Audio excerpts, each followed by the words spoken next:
মুখ্যমন্ত্রী সচিব প্রদীপ চক্রবর্তীকে তার পদ থেকে সরিয়ে নিয়েছেন। কিন্তু আজকে আমরা জানলাম যে ওনাকে রাজ্যের নির্বাচন কমিশন করা হয়েছে।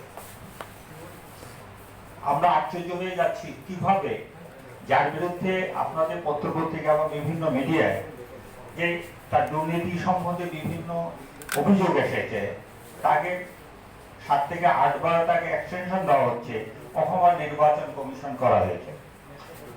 যিনি বর্তমান নির্বাচন কমিশনে রয়েছেন উনি রাজ্যের পূর্ববর্তী আমাদের রাজ্যের মুখ্য সচিব ছিলেন। ওনার তো মেয়াদ এখন 2 বছরের জন্য হয়েছে, উনি তো এখনো তার মেয়াদ শেষ হয়নি, মানে 7 থেকে 8 মাস হয়েছে। কেন এটা করো? আমরা মনে করি এটা সারা ভারতবর্ষে যেভাবে ভোট চুরি চলছে, নির্বাচন কমিশনকে কাজে লাগিয়ে, প্রশাসনকে কাজে লাগিয়ে এখানেও সেই পরিকল্পনা করা হচ্ছে। আমরা বামফ্রন্টের পক্ষ থেকে দাবি করছি অবিলম্বে তাকে এই পদ থেকে অপসারণ করতে হবে। কারণ কি, আমরা পশ্চিমবঙ্গের নির্বাচন দেখেছি, এসআইআর দেখেছি, আমাদের রাজ্য হবে শুরু হবে, সেই আমরা তো সেই সঠিকভাবে হবে না, লক্ষ লক্ষ ভোটার, প্রকৃত ভোটার বাদ পড়েছে। আমার আশঙ্কা করি আমাদের রাজ্য তাই হবে।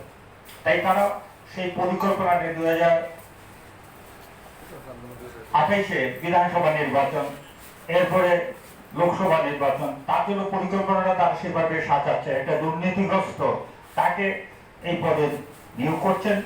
আমরা সারা ভারতবর্ষে দেখি আমরা সব জায়গায় সেই একই পদ্ধতিতে তারা এগোচ্ছে। এটা কিছুতে মেনে যায় না। আমরা রাজ্যের জনগণের পক্ষ থেকে এবং বামফ্রন্টের পক্ষ থেকে আমরা সরকারকে দাবি করব যে আপনারা অবিলম্বে এই পদ থেকে ওনাকে সরিয়ে দিন। কারণ একটা আর কি অফিসার নেই, অভিযুক্ত কোনো অফিসার নেই। ওনাকে এতবার এক্সটেনশন, 7 থেকে 8 বার পুনর্নিয়োগ এক্সটেনশন দেওয়া হচ্ছে কেন? অর্থাৎ উনি বিভিন্ন পত্রপত্রিকা আমরা মিডিয়া দেখেছি ব্যাপক দুর্নীতির সঙ্গে উনি যুক্ত হয়ে পড়েছেন। তবু তার বিরুদ্ধে কোনো আমরা দাবি করে এই দুর্নীতি নিয়ে তদন্ত করা হোক, সরকার তদন্তের ব্যবস্থা করা হোক, তার প্রয়োজনীয় ব্যবস্থা করে তার প্রয়োজনীয় ব্যবস্থা যেন গ্রহণ করে। আমাদের বক্তব্য হচ্ছে নির্বাচন কমিশনের সাথে প্রদীপ চক্রবর্তী যেন না থাকে, সেটাই আমাদের দাবি। কলঙ্ক ছিল, এই কলঙ্কগুলি আমরা যখন পত্রপত্রিকায় দেখেছি। আপনি জানতেন না, অন্ধকারে ছিলেন?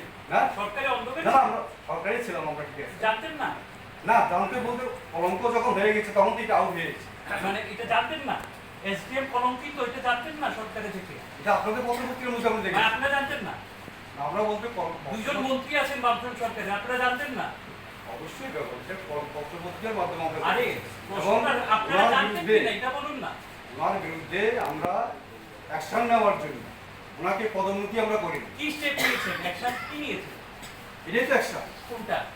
পদোন্নতি আমরা করি। কোন কে বলেছে পদোন্নতি করেননি? উনি তো আপনাদের আমলে কি এসডিএম পর্যন্তই ছিলেন। কে বলেছে? মানে আপনারা চলে গেছেন তখন উনি কোন পোস্টে ছিলেন?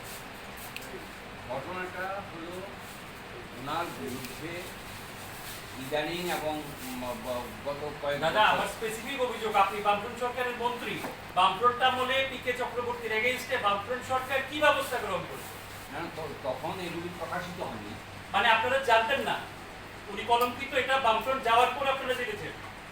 না না, তখন যখন উনি এই সমস্ত ইয়েগুলির সঙ্গে যুক্ত, উনি যখন এসডিএম ছিলেন তখন তো আপনারা সরকারে। না, ব্যাপারটা হলো যখন আমরা সরকারে ছিলাম তখন ওনার নামে যেসব কলঙ্ক তৈরি হয়েছে উনি পরবর্তী সময়ে আমরা দেখেছি। মানে আপনারা জানতেন না, এটাই তো বলুন না যে আমরা সরকারে ছিলাম কিন্তু আমরা জানতাম না পিকে চক্রবর্তী মন্ত্রী, এটা বলুন নাকি? জানতাম না বলছি না তো, তাহলে আপনাদের মাধ্যমে, মিডিয়ার মাধ্যমে আমরা দেখেছি ব্যাপার। মানে সরকারের ভিতর থেকে জানতেন না? আমার প্রশ্নগুলি স্পেসিফিক উত্তর দিতে পারছেন না কেন?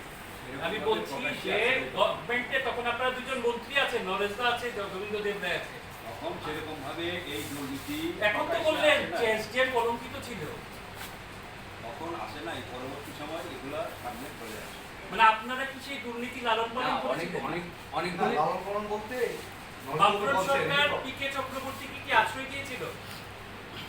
না না, যেহেতু উনি বামফ্রন্ট সরকারের আমলে চাকরি করতেন, আশ্রয় নিরাশ্রয়ের প্রশ্ন না।